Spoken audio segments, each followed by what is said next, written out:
This conference will now be recorded. To the republic for which it stands, one nation, under God, indivisible, with liberty and justice for all.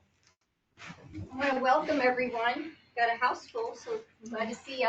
And when your business item is taken care of, if you would like to leave, we totally understand. Go out and enjoy the weather, and it will not bother us in the least bit. Our first item of business on the agenda is approval of the minutes from our regular meeting of June 24th, 2025. I do have a minor correction that Carol's already made, but I don't think the rest of you are aware of that. Under the fire department, I had already left before the fire protection agreement was voted on, so that is motion was carried 4-0 rather than 5-0. So other than that, are there any corrections? Move to approve. Second. We have a motion and a second. All those in favor? Aye. Aye. Opposed? Okay. Announcements. I'd like to just acknowledge that our annual drinking water quality report was mailed out to all of our water and sewer customers. So they would have received that probably in the last week in the mail. I would also like to comment on that. Mm-hmm. I want to thank the ladies in the office for helping with that, putting that all together and getting them mailed out. Okay, thank you. Any other announcements? Okay, we'll move right on to open discussion. Okay, having none, our department head reports. Park and Cemetery, Casey. I'll start with the cemetery. We've actually been mowing every other week right now, so getting other things done. Mowing a little bit higher, looks a lot better this year. So, any questions on the cemetery? Moving on to the park. Did have a splash pad issue. I'd like to thank Ryan Young of Albion for assisting us. I think he came on a Sunday morning and diagnosed it rather quickly. I had Daryl down there probably the Friday before or Thursday before. Yeah, we then we did a conference call with Water Play, and ended up being another controller valve bad. So yeah. It actually, if you want to explain it, Daryl, and how it went in the series, it actually started from the front. The valve was stuck, got a current overdraw, went back to F3 fuse, which is a 6-amp fuse, and blew it. Kept blowing it. So yeah, no matter what, so we just turned that valve off. Yeah. It wouldn't make that overcurrent.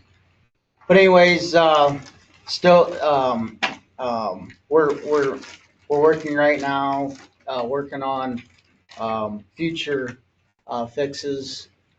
So there'll be more information. We're budgeting for next year. We have more in our budget for the splash pads to cover costs. So, fireworks went really well.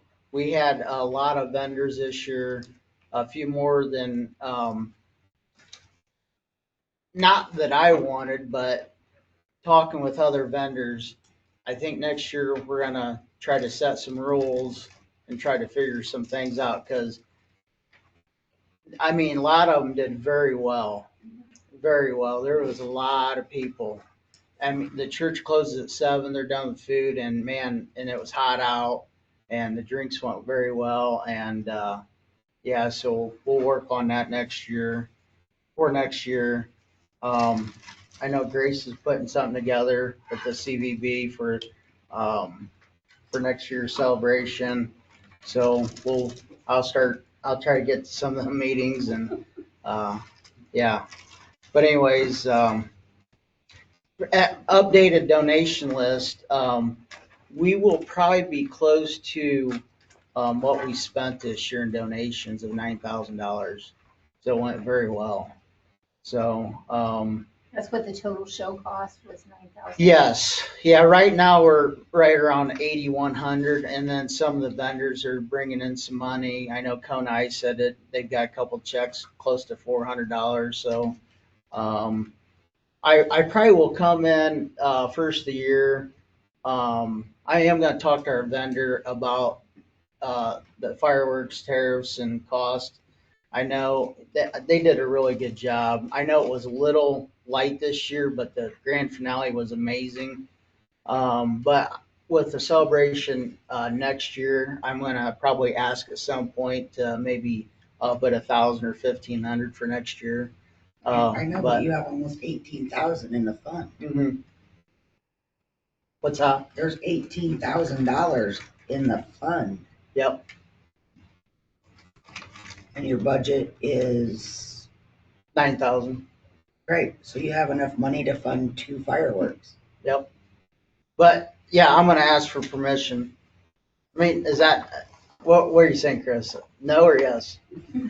I'm not following. Were you She's saying you that got 2 years you worth just of want to money. spend more out Yeah, of the fund? Yeah, I want to get. There's some things I need to do before I come and ask, and because our contract's 9,000 for next year, so we've already signed it.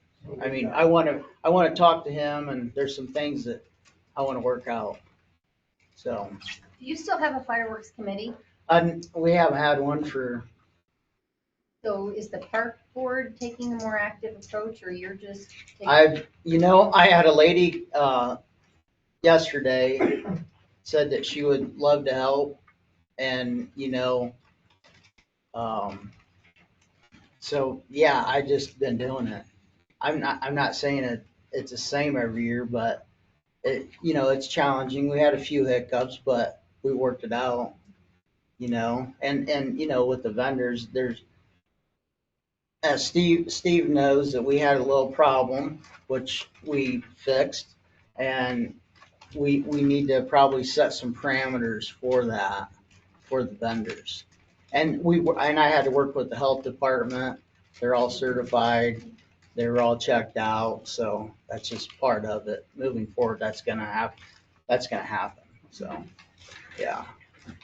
So all in all, it went very well. So anything on the fireworks? Thought they were really nice. Lot. I don't know how many thousands. There's probably, I'm gonna guess 4,000 to 6,000 people in Albany. So If you're comfortable giving me an estimate, starting in October, our geofencing tool should be live. And I'll be able to give you a little bit more based on cell phone data, be able to give you a little bit bigger picture of what that could be. And then we can plug it into our economic impact calculator and give you an estimated economic impact based on that event and number. So we'll touch base after this. awesome. I'm gonna get on the commissioner's agenda for Christmas lights.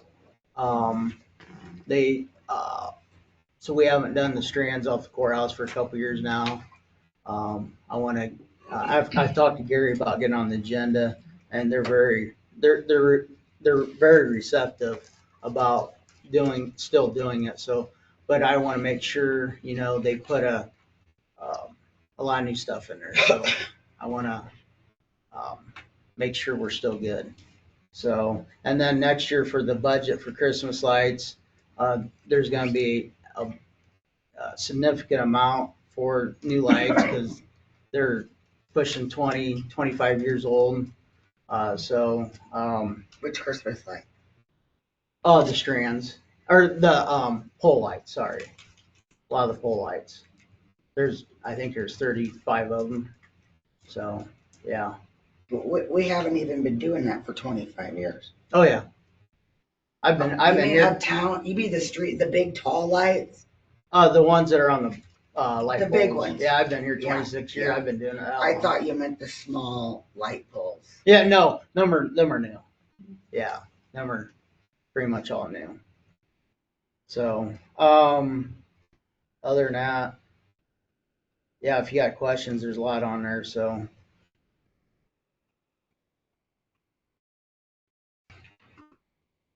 Are you seeing that your signage is being effective at the park?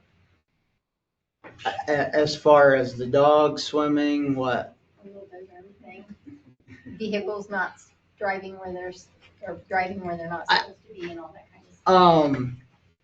I think it's a very few people, and we've talked to a lot of them. And I'd like to thank Scott. He came down there, maybe 3 weeks ago. We had another incident, handled it very, very well, and they got the drift. They understood. So, Scott, anything on that? Anything on? I think a lot of it's just. I think a lot of it's informative and they Yeah. know what they should and should not be doing. And you're Correct. gonna have those that challenge you, but all in all. We were it's been pretty challenged, good. weren't we, Scott? If that's what you want to call it. Well, It was Okay. short-lived. it was short-lived. So the money, Casey, that you get from the vendors for the fireworks, you put that money back in the fireworks fund? Oh, yeah, absolutely. 'Cause Yes, you've got year-to-date revenue 8,000. Yep, Probably without that. correct. Okay. Yep.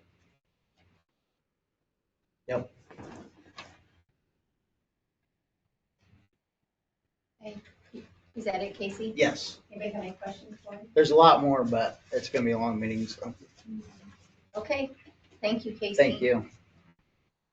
On to street and cemetery, Corey. Month of June with the cemetery, we had 3 services. And then street department, able to, in between hit or miss rainstorms, maybe we get a lot of weed sprayed, got alleys graded again yet this year, roadsides mowed. And we're finally starting to get some paint done.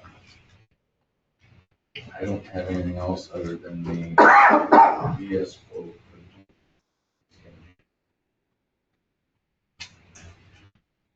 Anybody have any questions for Corey before we move on to the engineering? Okay, I pretty sure, hope everybody got it. VS submitted a quote to us for $47,350 to do the engineering for the 2026 CCMG. Which we're gonna need some engineering services down there on Jefferson and Liberty to probably resloping some of the roadways for better drainage. Obviously sidewalks, curbing.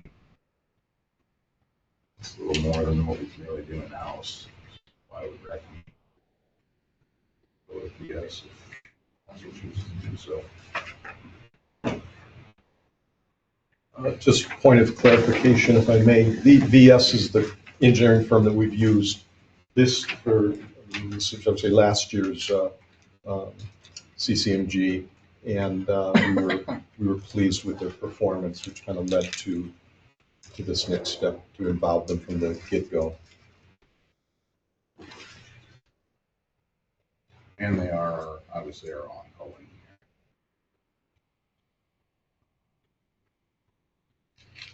anybody have any questions on that? I would entertain a motion. Move that we engage with VS Engineering for the 2026 CCMG matching grant money for engineering services. We have a motion, a second, at $47,350. Any other comments or questions? All those in favor? Aye. Opposed? Anything else, Corey? No, thank you very much. Thank you, Corey. On to water, wastewater, Terry. Has the council had a chance to look over the report? And have any questions? Can we answer them?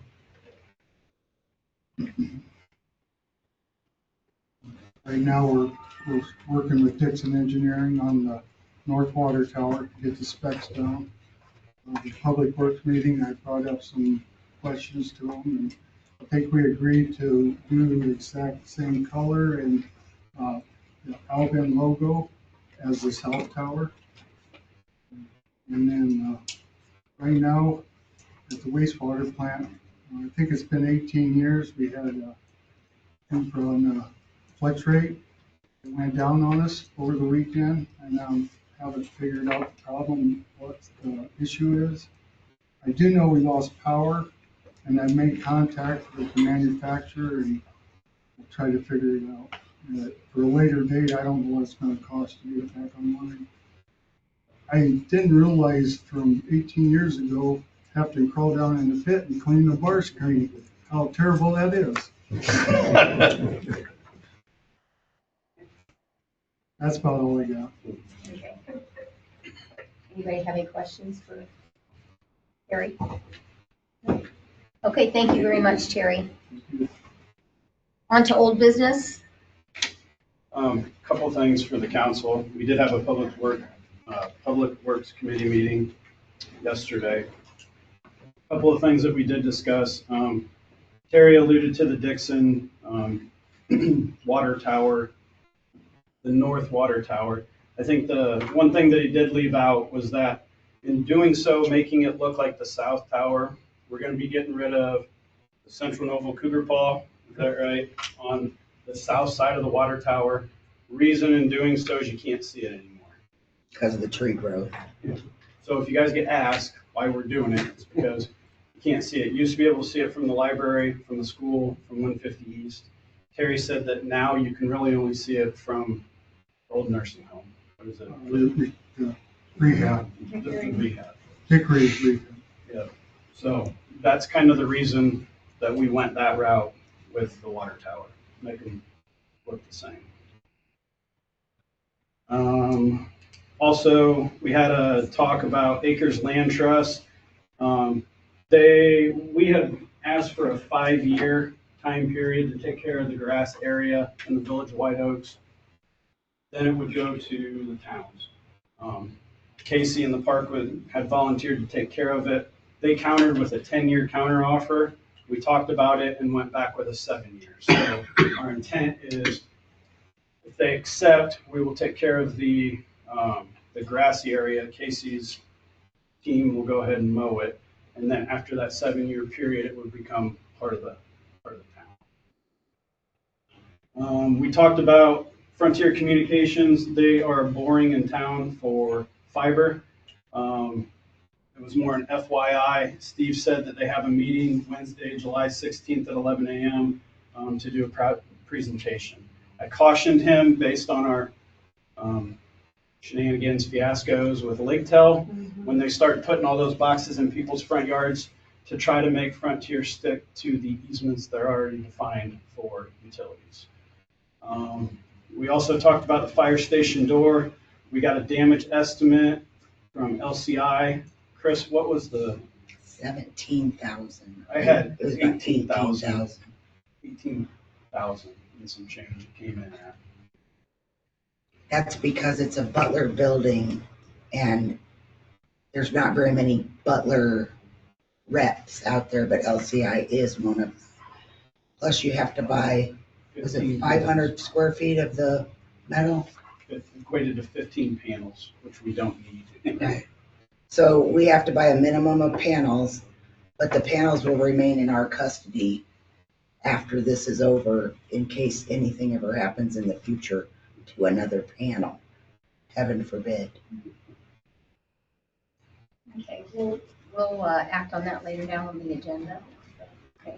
Yep, absolutely. Just Pardon me, Zane, I have an update when you're done with your report relating to Acres. Oh, okay. And then the last thing that we talked about was the roof, and the roof project. We went around the room, we did it very democratic, I would say, with asking everybody, and we wanted clarification because Carol and I had remembered it one way after our last meeting, and Chris had remembered it another way. So my understanding of it was that the council had elected to go down the path of researching what a 20-year roof would cost, doing traditional bidding, Kurt, IC 112. Yep, 36-112, you got it. Okay. Is that correct in saying so? Yeah, we wanted to see how that played out compared to the 40-year roof. If there isn't that much difference, We make a decision at that point. So then what we talked about, our next steps would be seeing if Steve Park would spec out a 20-year roof, and then we could take that spec and put it out for competitive bids, and then see what that looks like. Are we all kind of in agreement that that's the direction council wants to go? I think our question is, this was at the last meeting, are you guys pinpointed on this 20-year? Because when Garland was in here, he had samples of the 20-year roof, he had samples of the 30-year roof, and he had samples of the 40-year roof. And we all decided at that meeting to pursue the 40-year roof. So now if we're backtracking, we want to know what we're pursuing.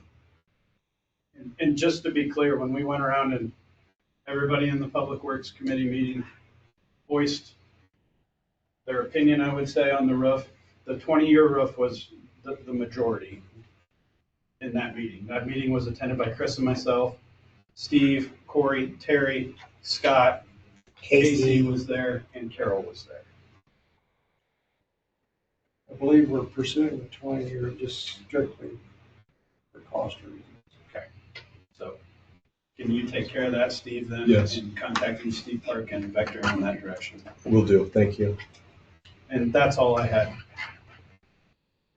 And now, if I may, there was one update that we did receive from Acres. We did offer a 7-year mowing option, and they seem to not be interested in that.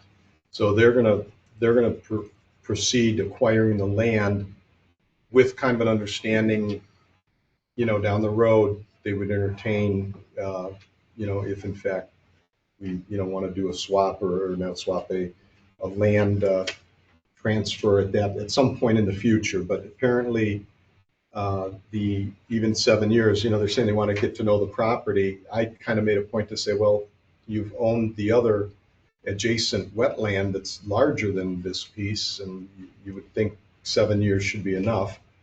And I also said, and it would avoid the any concern over, running afoul of the town's, beautification type of ordinances and so forth.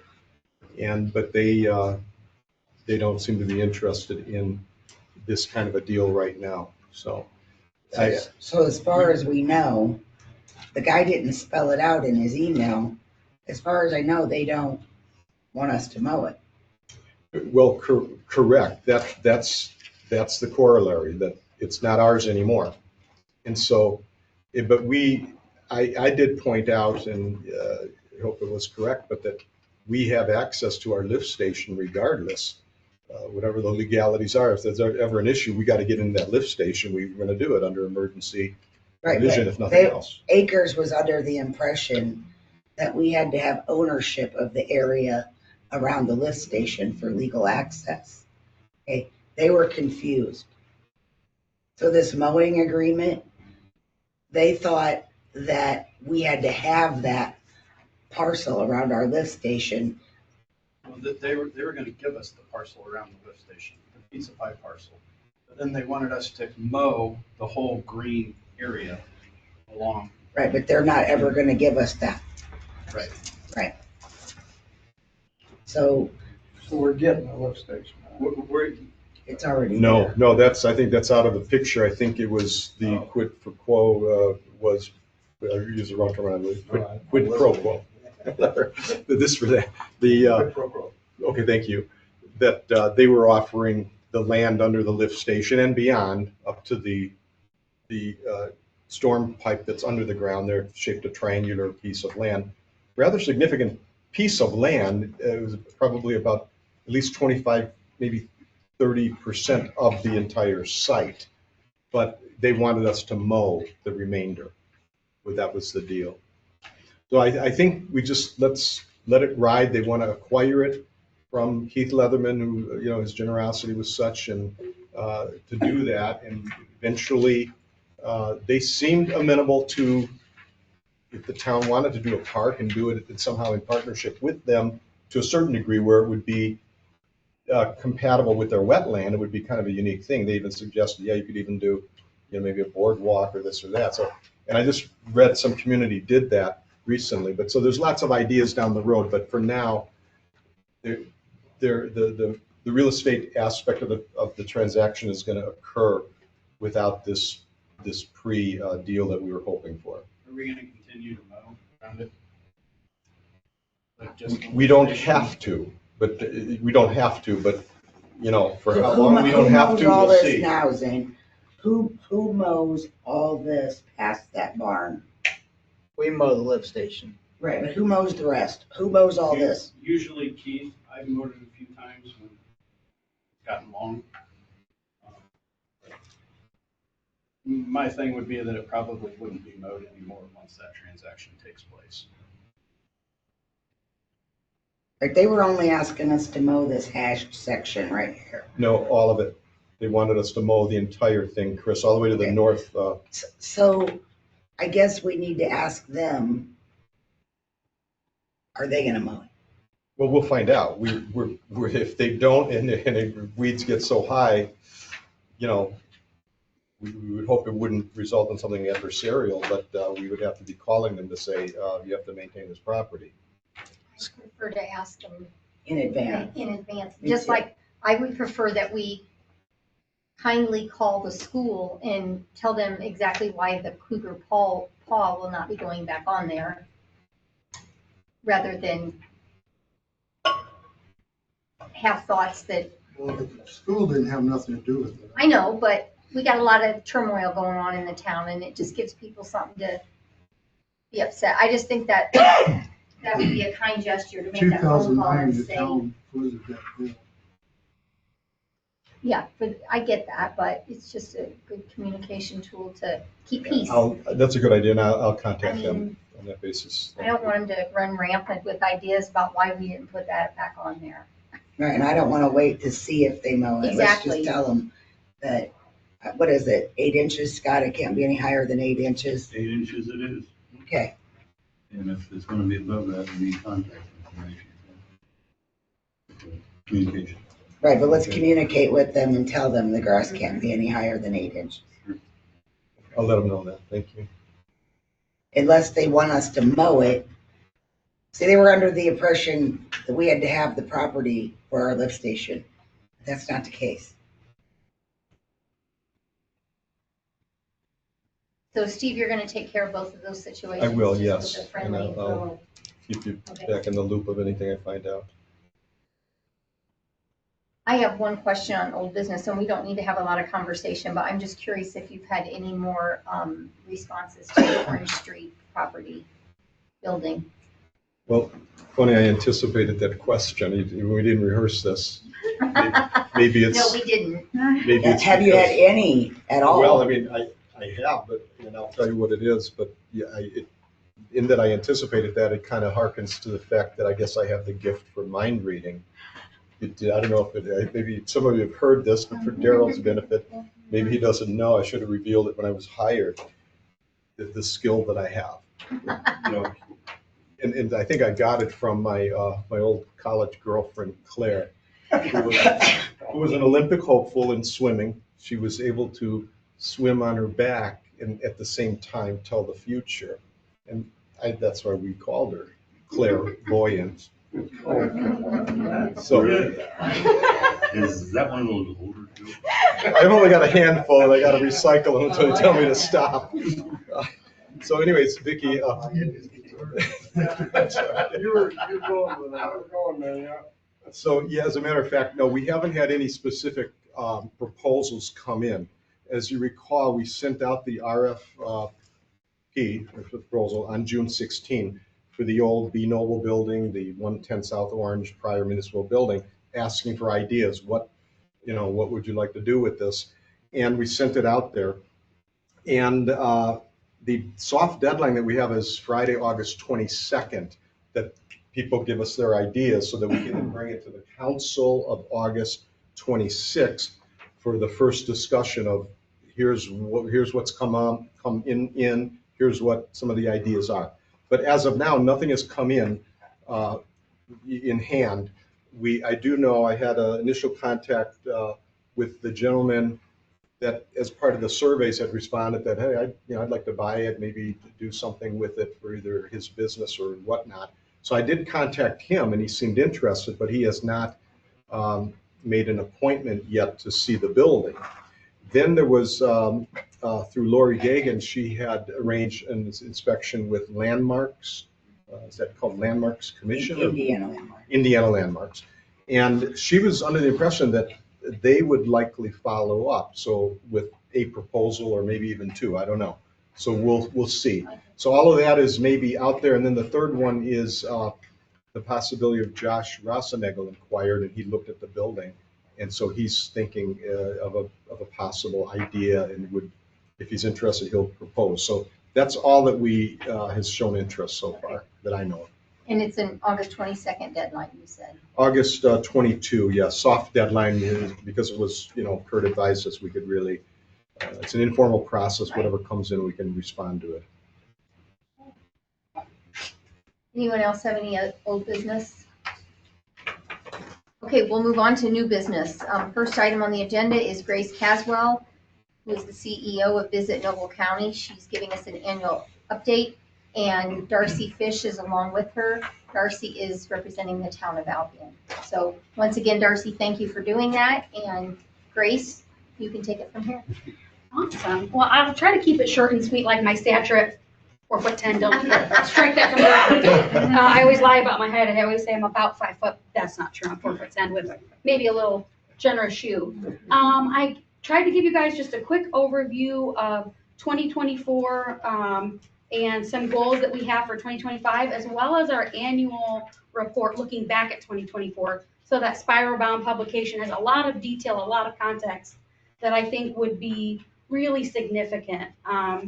Talking about 2024, 6 months, 7 months down the line into 2025, it almost feels like 2024 was a decade ago with how much work that we put in and the effort that's come forth. But a couple things that were really significant in 2024 that are really allowing us to make significant progress as your destination marketing organization for the county in 2025 is one of the first bullet points talking about tourism growth at our events.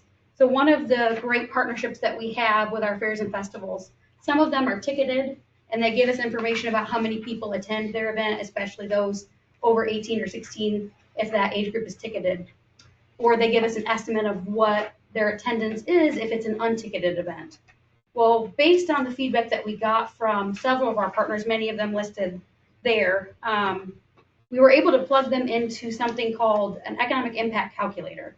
And we have access to that tool via partnership through Destinations International. So think of Indiana State Tourism, think of United States Travel Association, and then Destinations International basically is the American, Canadian, higher level European version of that for travel and tourism. And they have a really cool tool that allows you to plug in things like number of attendants, how far away they're coming, different data about time of the year, what type of event it was, whether it's a sporting event, whether it's a fair or festival, arts, culture, fill in the blank. And it will help project what the estimated impact for the local economy during that window, what it was. And just on a handful of our events that give us good enough data where we can report, we were able to estimate that just those handful of events produced over $3 million of economic impact to Noble County. And that isn't even all of our events, because not all of our events report. So one of the things that we're really strategizing with in 2024 and now in 2025 is purchasing a geofencing tool that uses cell phone data so that we can have a more accurate number, and we can specifically fence community spaces like our parks, like Black Pine, other places and spaces. There are legalities where places that you can and can't geofence. So schools, we can't geofence a school. Churches, those types of entities, protected populations, we can't, like the jail and things, we can't geofence that. But other public places and spaces we can. So, real quick, Yeah. tell them what geofencing is, because I feel like there might be some confusion of what geofencing is technologically. Okay, so geofencing is the activation in your cell phone, all those legal agreements to all the apps that you download on your phone. in all of that, there is a little chunk that talks about data that they can collect and report about you and about your behavior. So geofencing is a digital map of the way that someone enters and exits that specific fence. So if we draw a imaginary digital line around Black Pine Animal Sanctuary, it would show us how many people went in and out, how many visits that person took. It helps separate by where the phone sleeps, so where the owner probably sleeps. It defines that as the zip code. It knows age information, but it doesn't know Grace Caswell stepped into Black Pine. It knows demographic information about my behavior. So a woman under 40 in a household of 2 with X income, X zip code that she lives in, and my gender and other things that it would know, but it doesn't know Grace Caswell. It just knows a person with my visitor profile, if that makes sense. And what makes this tool really fun is a lot of our best events don't ticket. They don't charge for admittance. Like Chain Lake State Park is a fantastic example of that. Yes, you have to pay for a ride or food, but there's not necessarily a fee to get in. So it's not necessarily a ticketed event. So we have to estimate based on vendors, based on partners. And sometimes we find that those estimations are very accurate. Sometimes we go in good faith that they're accurate, and sometimes we find that they really aren't the whole picture. So this tool would allow us to do that. And through partnership with the Community Foundation of Noble County, we are going to finally have this tool. It's quite expensive, and we're splitting it in pieces and parts because this license we can split.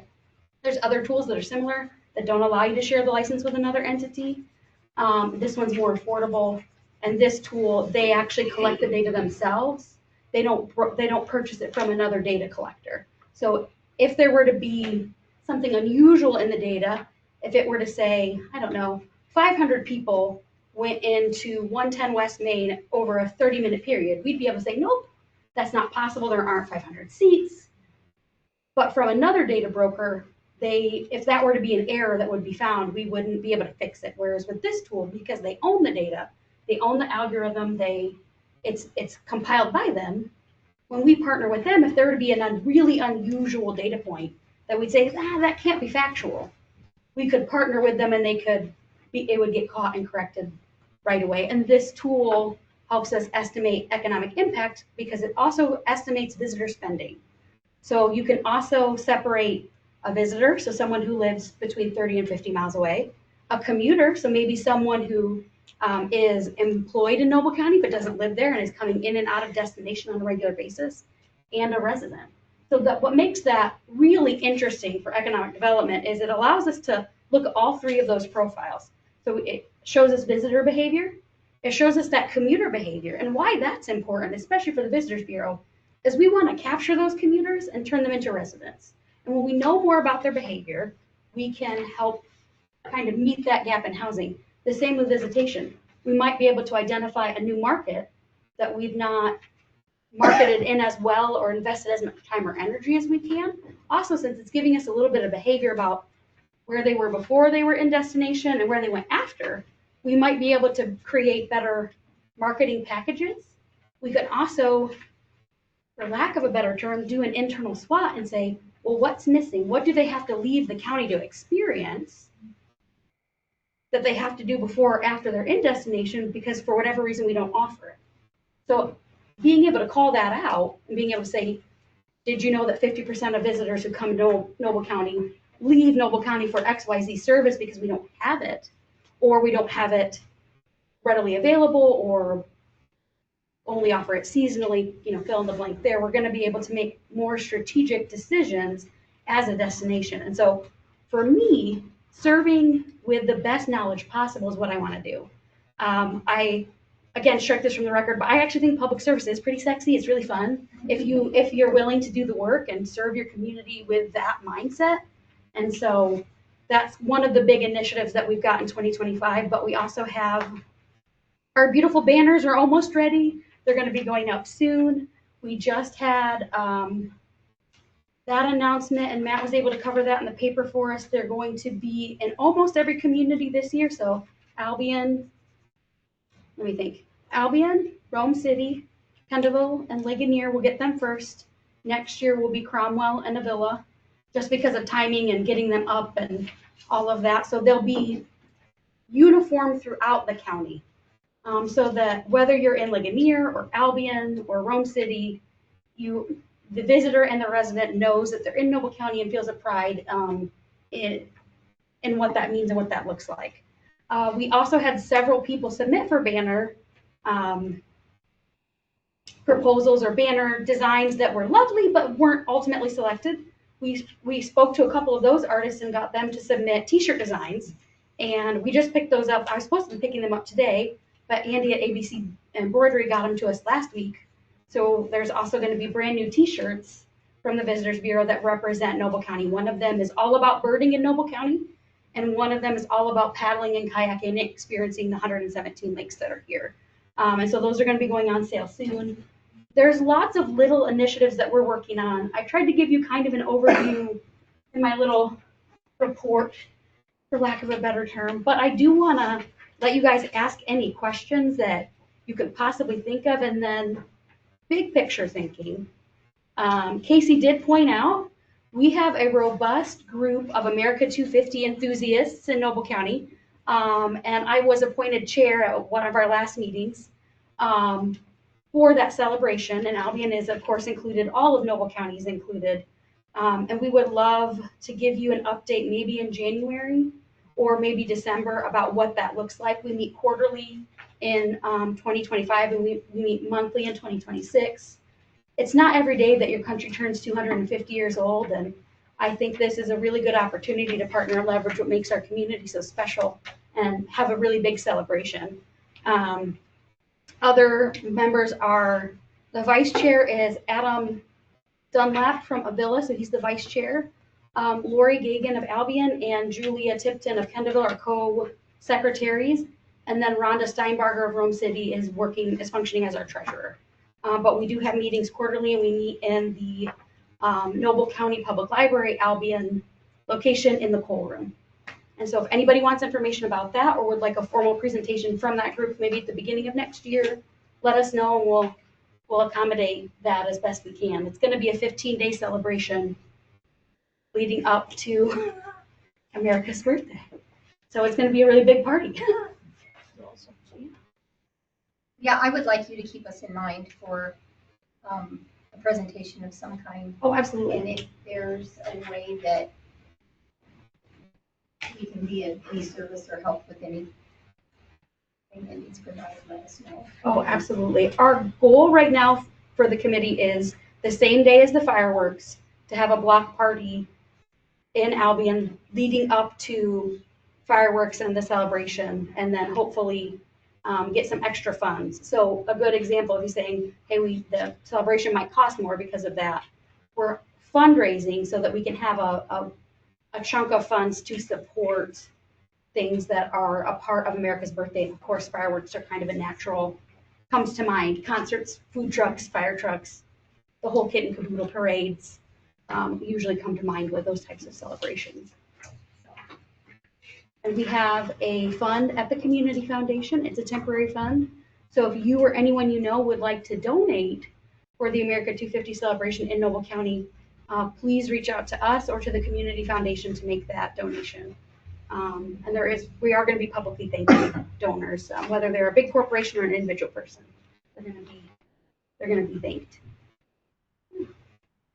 Yeah. Grace, you said questions. Oh yeah, absolutely. Yeah, you mentioned birding. I'm kind of curious because I have a couple of relatives that are into that, and I forget if they told me or some other jurisdiction, but that birding is such a kind of a lucrative tourism attraction type of thing for if you're so fortunate to be geographically situated. Yes. So because these, it's typically maybe retired people that are into this, they come and, they'll stay a couple nights, this or that, and spend money in the town. What is the birding like in this area? I mean, is it something that you focused on as tourism, or? So yes, that's a fantastic question. So there are 14 birding towns in Indiana. I believe there's going to be an additional one in the next year or so.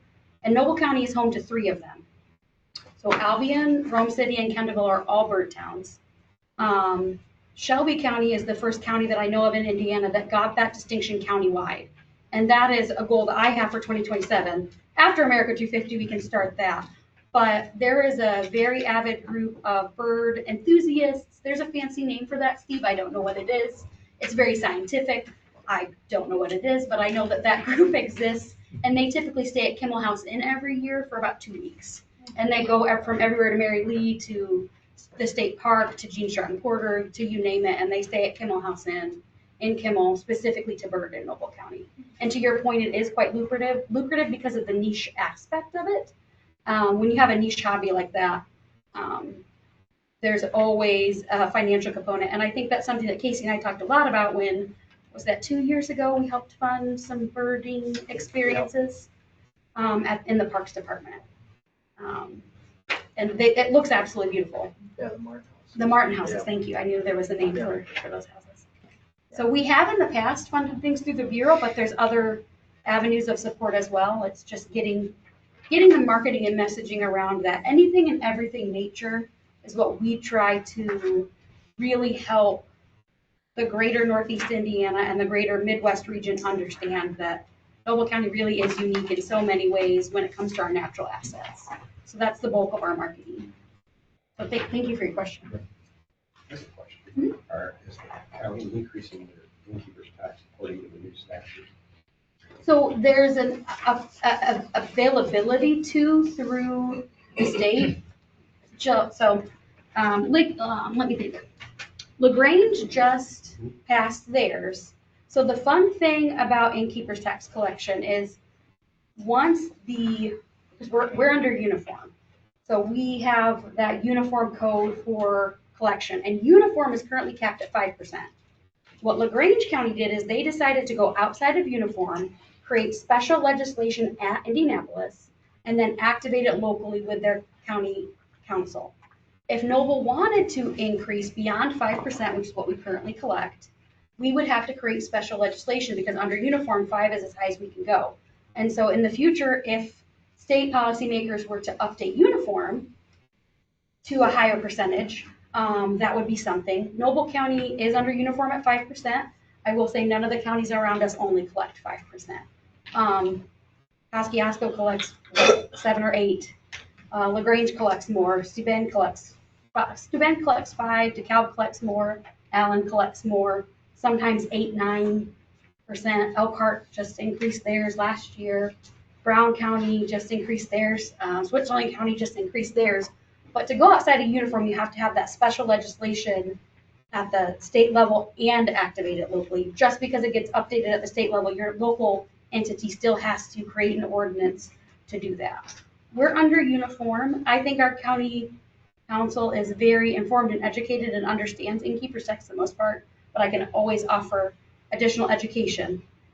When we talk about taxes, though, we have to be very clear and very frank and help people understand that it is not a resident tax. It is like sales tax. It's collected and remitted on site of sale, which is the innkeeper. So it's their job to collect and remit that tax. But it's not a resident that would ever pay it. But the resident gets to benefit from it, but they aren't the one actually paying it. And that's how I'm funded.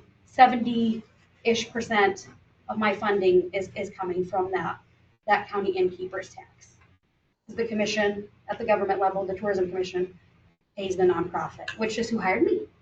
So I work for the 501c3. I don't work for the government entity, if that makes sense. But there is a partnership there, so I love that question. And I believe that was in the paper today, so I'm sure we're going to get asked a lot about it. I spoke to Grace before the meeting, and since we just got this stuff tonight, if anybody wants to reach out to her, her information is on the back there. I would encourage you to contact her, and she'd be happy to answer any questions. This is really nice, Grace. I mean, this is a lot of information condensed down into a very readable form. We worked very hard on that, so thank you. Also, the images are pretty, right? Yeah, and it's very easy to understand, and it's really nice. Thank you, Chris. We appreciate that. Renee, do you have any other questions now for Grace? Darcy, is there anything you'd like to add?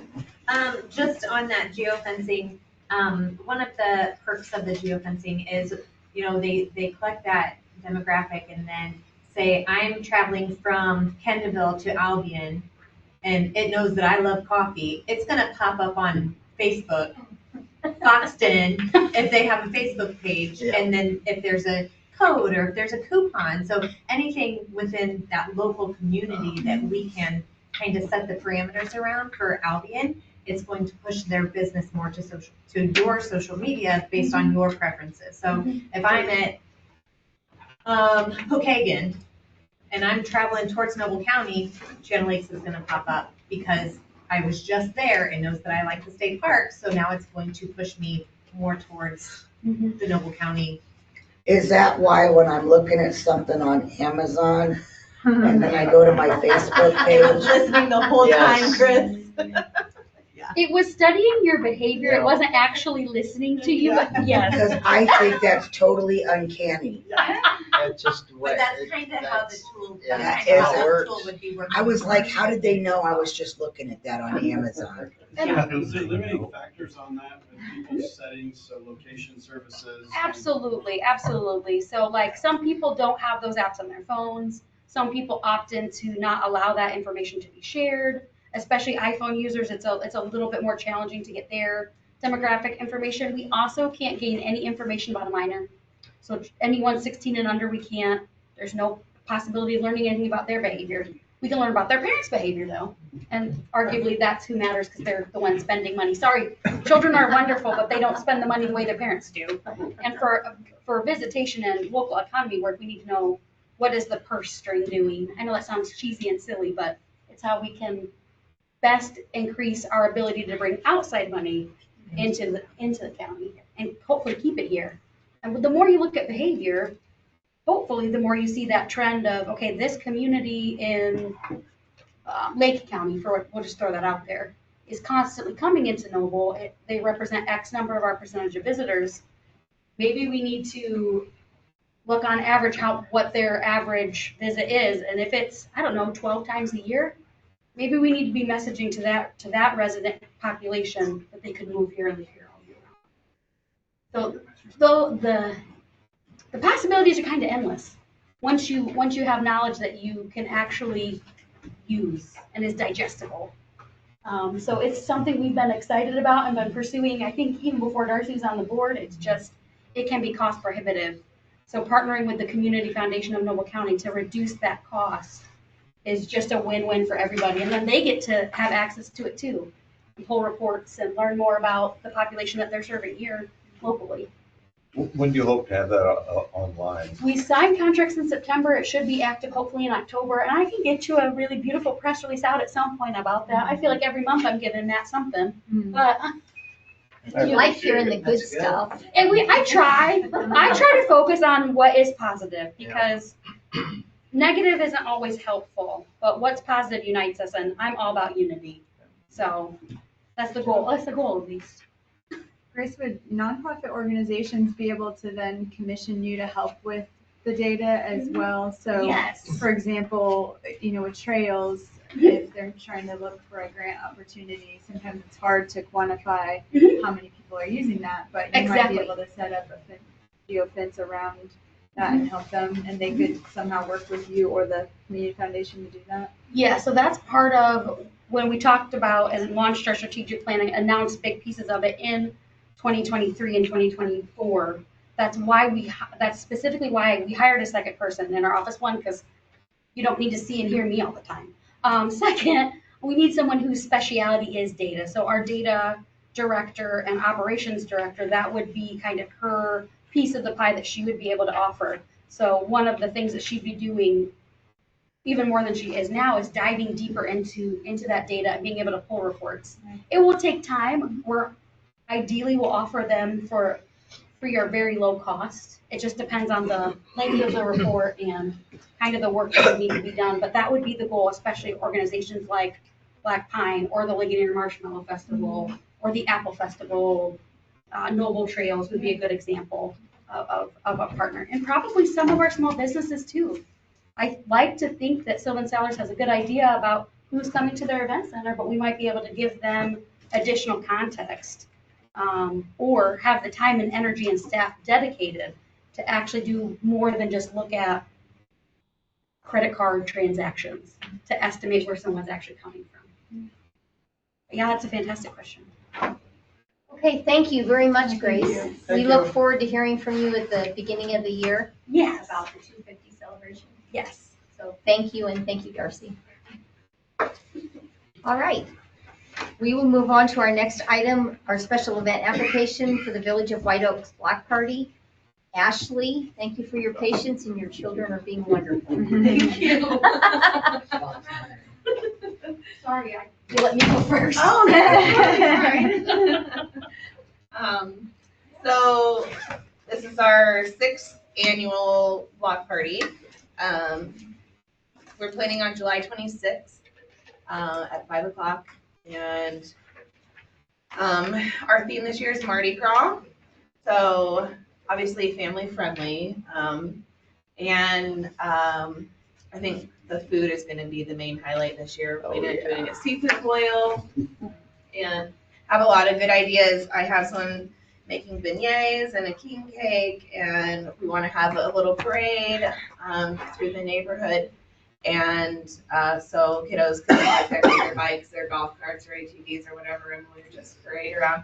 There is a family that has offered to maybe do like soft serve ice cream in their garage, and so that's kind of where we would stop and then go back to, normally it's Taylor Lane. So we block off Taylor Lane, that's where we end up setting everything up. And we'll have some games, face paint. It's been thrown out there, we're trying to solidify that. You guys have goodie bags for the kids. It's just like a neat event to get everybody together. So I think the biggest thing that we need is just your blessing, and then also if we need to pay that fee for the barricades, but typically Casey brings them. I think Corey drops them. Or somebody does, sorry. Corey. So drops them off, and then we just set them up, and the town picks them up whenever the next day that they're available to. Or Ashley, have we always waived that in the past? well, the first year we didn't, but you did last year. So again, I don't want to break any rules. So whatever you're wanting to do, we're willing to pay whatever, but just want to do things right. I'm just, you'll remember that better than we will, so Yeah, last year you did, yeah. Wait.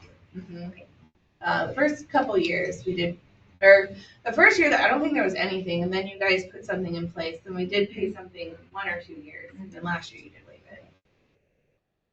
We don't need law enforcement, we don't need anything else. It's really just a bunch of neighbors getting together and enjoying each other's company and food and fellowship. So, That's a great idea. I think it's wonderful. I recommend that we waive it because we do for nonprofits and it's a community event that neighbors are coming together. So. An motion? So, yeah, I move that we approve the special event application for Village of White Oaks Block Party and waive the registration or the fee. Second. We have a motion and a second. Any other comments or questions? All those in favor? Aye. Opposed? Have a great time. Thank you. Thanks for being patient, Cece and Okay, on to consideration of bids for the municipal building roof project. We talked about this briefly. Does the committee need more from us at this time, or with what we talked about earlier? Okay. Item number 4, consideration of parking and traffic ordinance. Scott, is this to be tabled again? It should be tabled. I am working on our town attorney's suggestions to improve the ordinance. So once I get that completed, I'll get it out to everybody, and hopefully next meeting, first reading. Okay. Suggestion, I don't know if you want to do it or not, but you have the option of waiving the second reading and doing it all in the same meeting. If you do want that, provided maybe Carol with an example of what that looks like. If not, that's fine. You can have your second reading and give people opportunity to comment. That's something I did forget to mention on my email to you. I have a question that pertains to the parking. Have you gotten any updates on the county tags?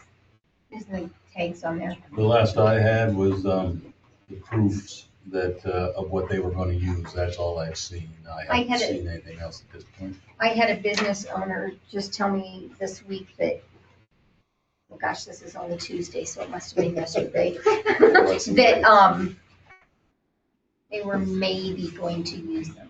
I didn't think it was a maybe. That's news to me, so Okay.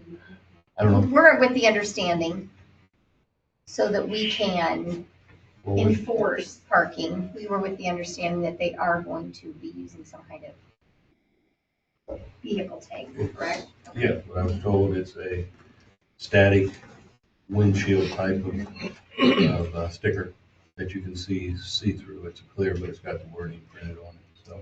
And, you know, that certainly won't solve everything because there may be a day they don't take their regular vehicle or something, but it would certainly help. But they're not issuing singular ones. I was told they will issue what vehicles that they want.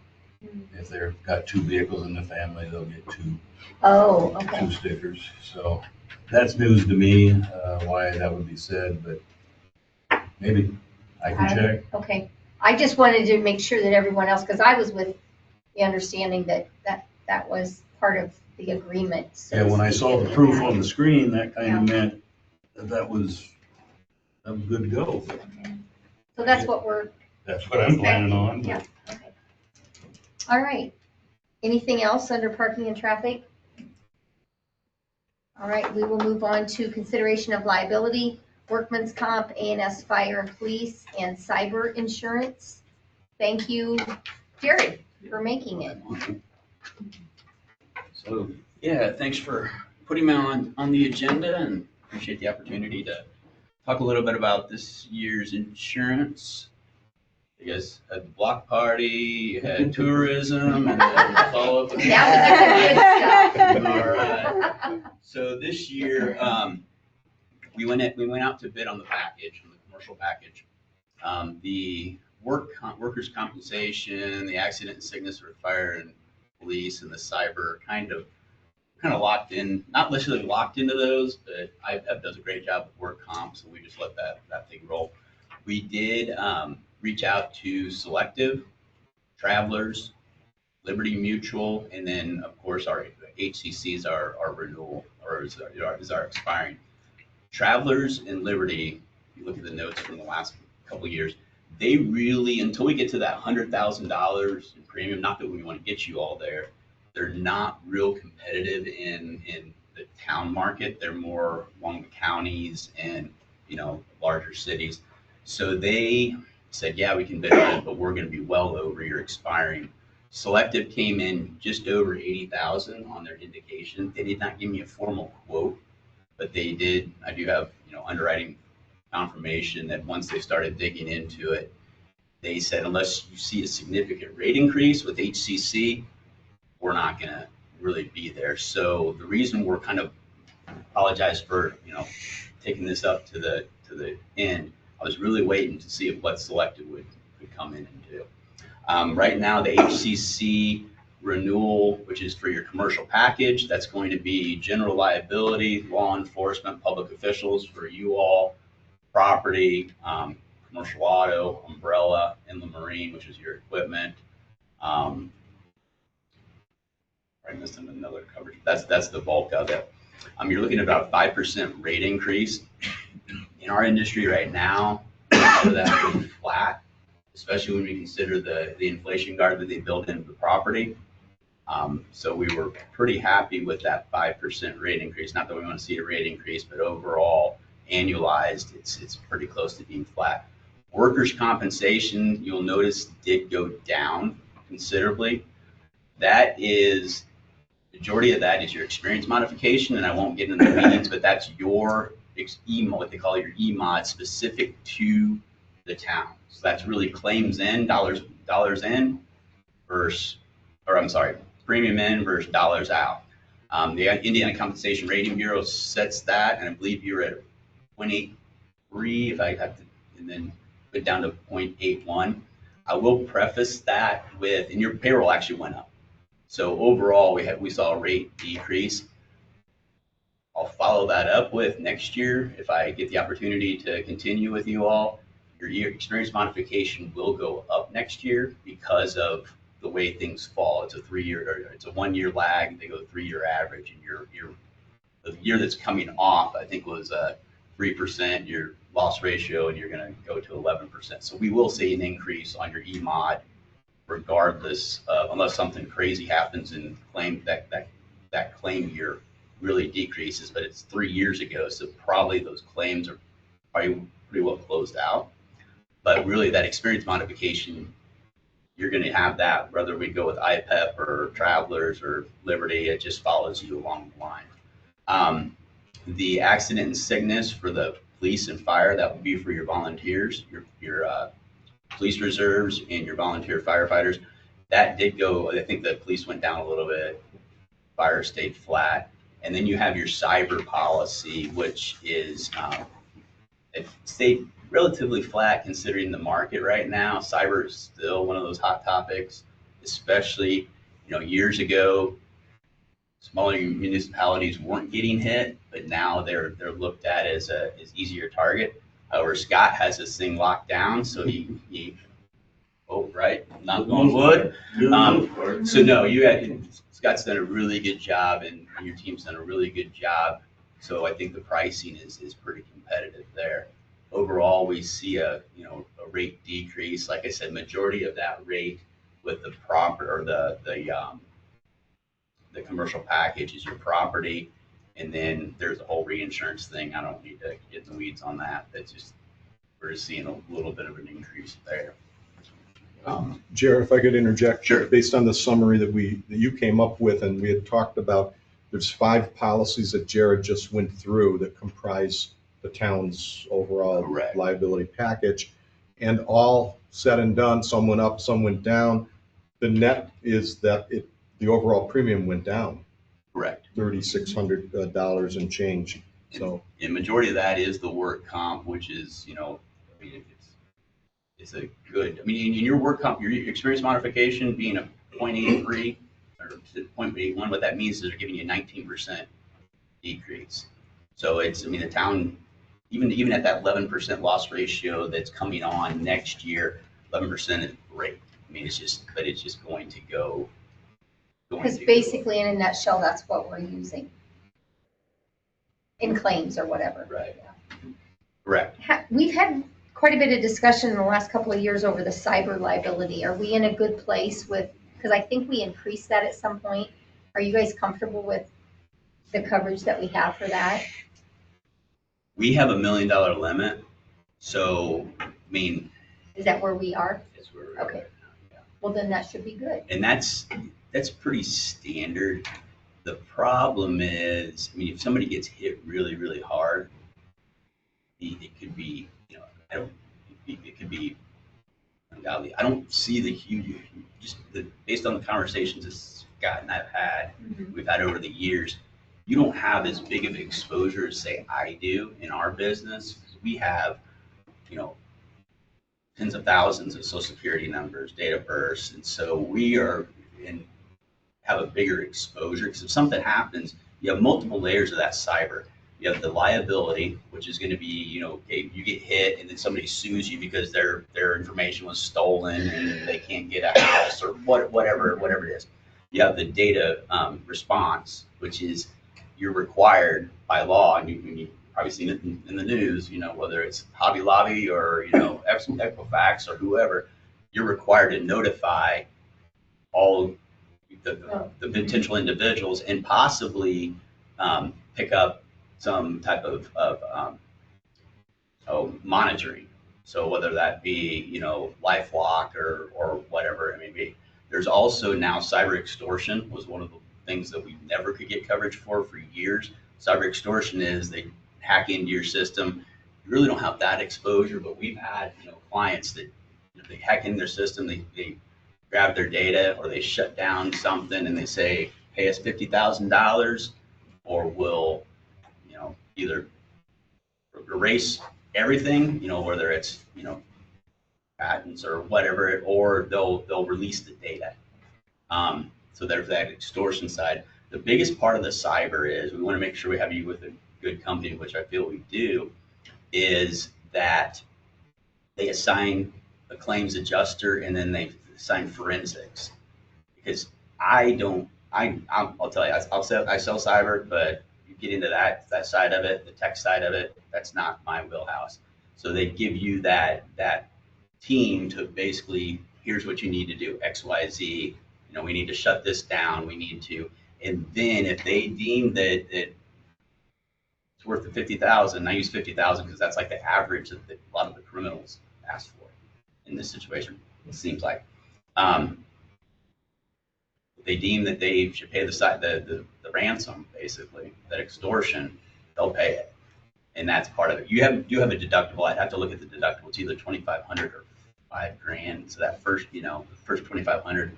You're going to pay something out, but just the ability to have somebody walking you through that process is worth the policy.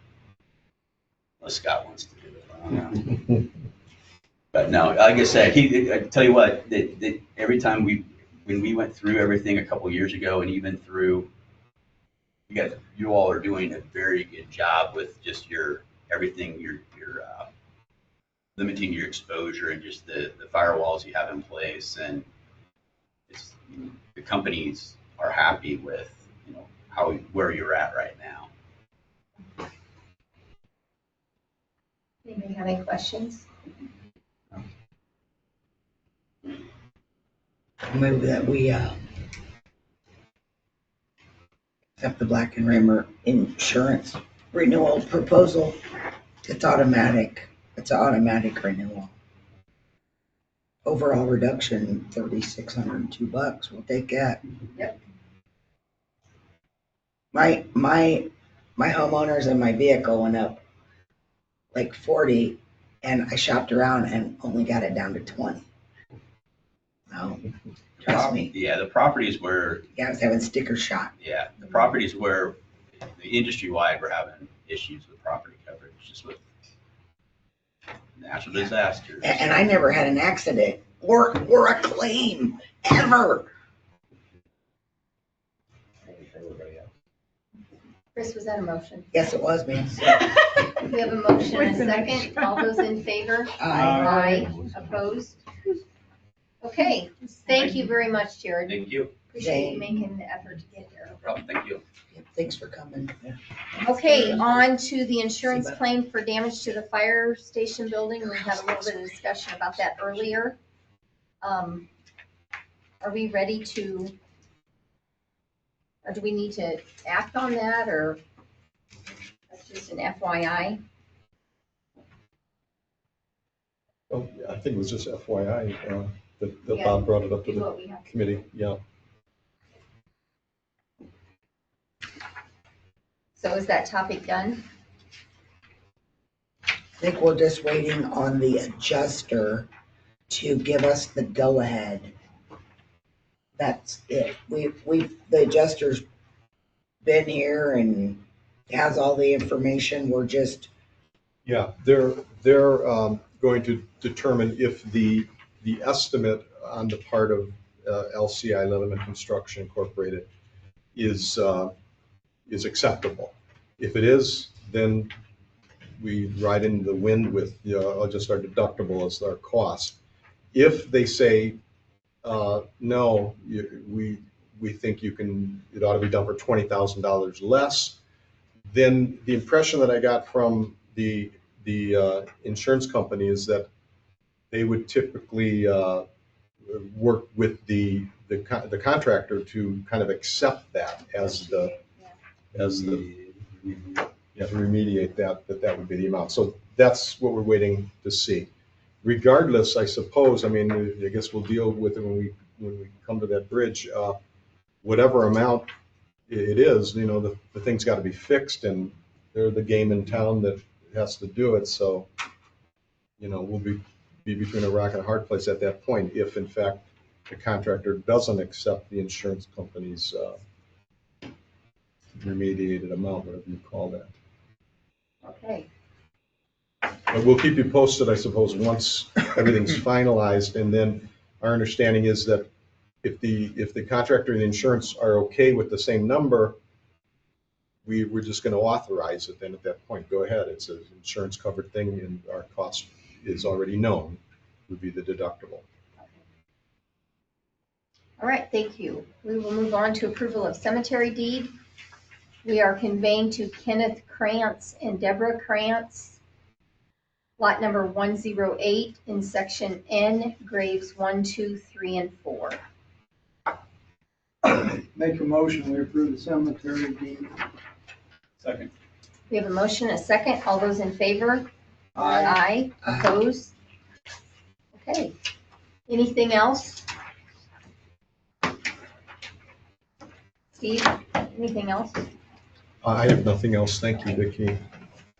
On to approval of accounts payable and payroll vouchers dated June 26th and July 8th. I move we approve payroll vouchers and accounts payable dated June 26th and July 8th.